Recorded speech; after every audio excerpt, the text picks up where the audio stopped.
Bonjour, welcome to my YouTube channel. My name is Rija Kausarla and today's grammar topic is Les articles, part 2. In this part, we will cover the contracted articles. Les articles contractés with the preposition a. So the contracted articles are formed by combining the preposition and the definite articles. With the preposition a stands for to in English. So, a plus la becomes o, that is used before masculine singular. This translates to the. A plus la becomes a la, used before feminine singular.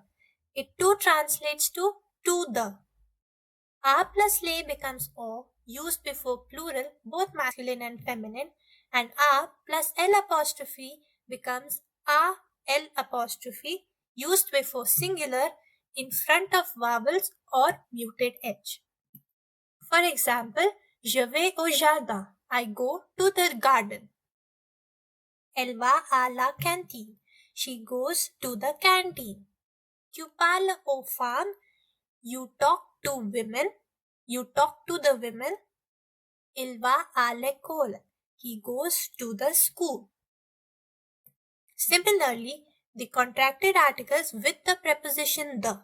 The in English means of or from. The plus la becomes du, used before masculine singular.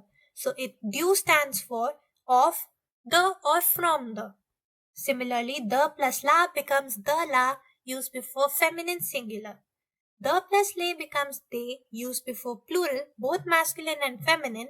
And the plus l apostrophe becomes the l apostrophe, used before singular, in front of noun starting with a vowel or a muted h. For example, les livres du garçon, the books of the boy.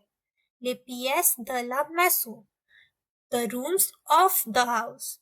Les stylos des étudiantes, the pens of the students. And la fille de l'oncle, the daughter of the uncle. This is it for this video. If you have any doubts or queries, I would be happy to answer them in the comments. If you like the video, do hit the like button and subscribe to my channel. Merci!